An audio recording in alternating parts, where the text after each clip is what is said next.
अध्याय 109। इस जंगल में भूत का अंत कैसे हुआ। आप एक युवा ओझा हैं। मेरे साथ अनुबंध करने से आप निश्चित रूप से अपने साथियों से आगे हो जाएंगे। आपके बुजुर्गों ने आपको सिखाया होगा, है ना? शक्ति ही सब कुछ है। मैं आपकी आंखों से देख सकता हूं कि आप भी यही चाहते हैं। बुरा आत्मा उत्सुकता से बोली।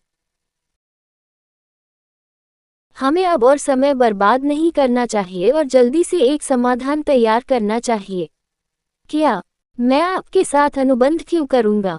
जब ओलिवर ने बूढ़ी आत्मा पर व्यंग्य किया तो उसने टोक दिया। उसकी आंखों को देखकर जिसमें अंतहीन तिरस्कार था, बूढ़ा व्यक्ति स्तब्ध रह गया। उन्होंने फिर पूछा, तुम्हारा मतलब क्या है? क्या तुम फायदे नहीं समझते? क्या मुझे उन्हें तुम्हारे लिए दोहराना चाहिए? मैंने आपको जोर से और स्पष्ट रूप से सुना। वो सब दोहराने की कोई जरूरत नहीं है। फिर क्यों? बूढ़ा चिल्लाया। सबसे पहले, आपके जैसे बूढ़े व्यक्ति के साथ अनुबंध करने का मेरे पास कोई रास्ता नहीं है। अगर यह एक सुंदर भावना होती, तो मैंने विचार किया होता, लेकिन ऐसा कोई तरीका नहीं है जिससे मैं आपके जैसे बूढ़े व्यक्ति के साथ अनुबंध बना सकूं। क्या बकवास है? वह एजिस्ट है। बूढ़े ने विद्रोह कर दिया। ओलिवर, वैसे भी, मैं ऐसा नहीं करने जा रहा हूँ। आप जो चाहते हैं मुझे कॉल करें। दूसरा कारण यह है कि आप एक अनजान मूर्ख के लिए कम आंक रहे हैं। इसका क्या मतलब है? बूढ़े ने भौहें सिकोड़ लीं। वास्तव में ये कैसा लगता है? आप भुगतान के रूप में मेरे एस्पेरा का आधा हिस्सा चाहते हैं। क्या आप मुझसे मजाक कर रहे हैं? एक आत्मा अनुबंध बनाने के बदले में कभी कुछ नहीं मांगती है। ओलिवर ने उस आदमी की ओर इशारा करते हुए मजाक उड़ाया। तुम कोई आत्मा नहीं हो, कम से कम अब और नहीं। तुम एक धोखेबाज हो। एक भूत विशेष रूप से एक आत्मा की नकल करने की कोशिश कर रहा है, लेकिन बहुत बुरा। आगे का गंदा दृश्य, कोई भी आत्मा अनुबंध की पेशकश करते समय ऐसा कभी नहीं करेगी। आपने सोचा कि मैं भोला और कमजोर था जिसने पहले कभी कोई आत्मा नहीं देखी थी। लेकिन आपके लिए बहुत बुरा। एक आत्मा की नकल करने का आपका घटिया कार्य वास्तविक आत्मा जैसा होता है, उसके करीब भी नहीं था। हा हा हा। ओलिवर भयानक सन्नाटे में जोर से हंसा। तुम्हें इसका एहसास कब हुआ?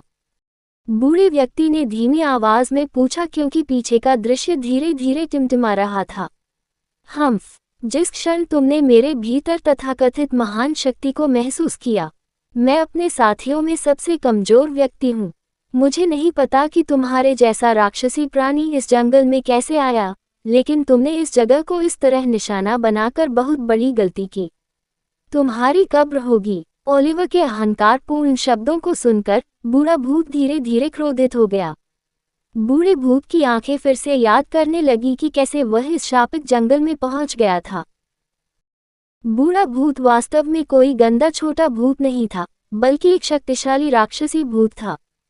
उसे सीमा पर ओझाओं को मारने का काम सौंपा गया था, लेकिन कुछ दुष्ट ओझाओं ने उसे घेर लिया और गंभीर रूप से घायल कर दिया। उसने किसी तरह बचने के लिए अपने बचे हुए एस्पेरा के हर हिस्से का इस्तेमाल किया। हालांकि घिरे होने के कारण वह केवल ओझाओं के क्षेत्र में ही प्रवेश कर सका। ओझा लगातार अड़े रहे और उसके पीछे पीछे चले। वे पागलों की तरह उसका पीछा करने लगे। अपने कष्टप्रद भूत प्रेत भगाने के तरीकों का उपयोग करते हुए उन्होंने किसी तरह उसके निशानों का पता लगा लिया और पागल कुत्तों की तरह उसका पीछा किया। उन्हें ठीक होने के लिए एक पल का भी आराम नहीं दिया गया। एक अपरिचित शत्रु क्षेत्र में होना और उसके पीछे खतरनाक ओझाओं का एक समूह चल रहा है।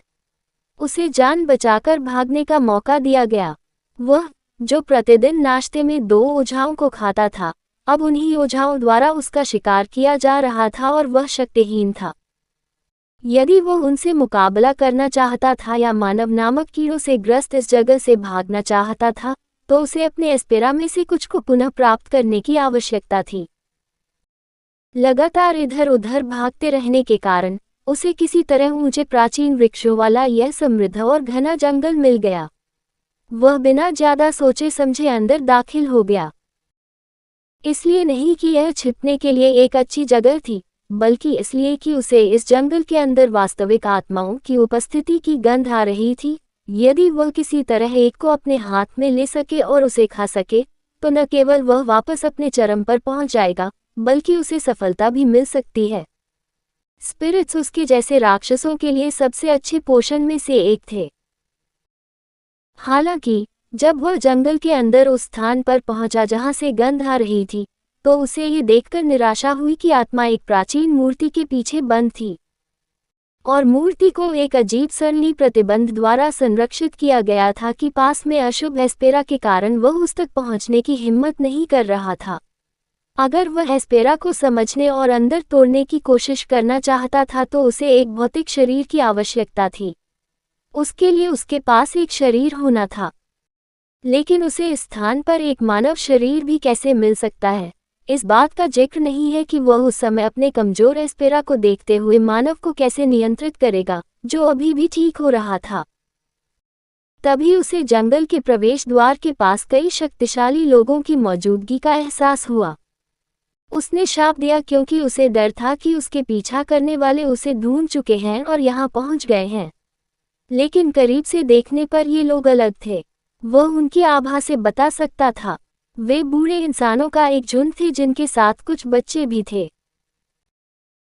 वे बूढ़े इंसान बेहद ताकतवर थे। यदि वह उनके साथ युद्ध करता या यदि वे उसे महसूस कर लेते तो वह जीवित नहीं बचता। इंद्रियों को रोकने के लिए जंगल एक अच्छी जगह थी, वह उनसे भी काफी दूर था।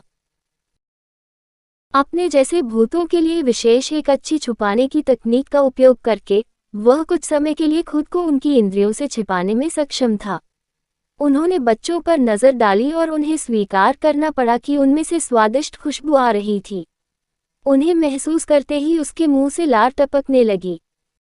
यदि केवल वह उन्हें खा सकता और सरनी को तोड़ने के लिए उनमें से एक को अपने पास रख सकता।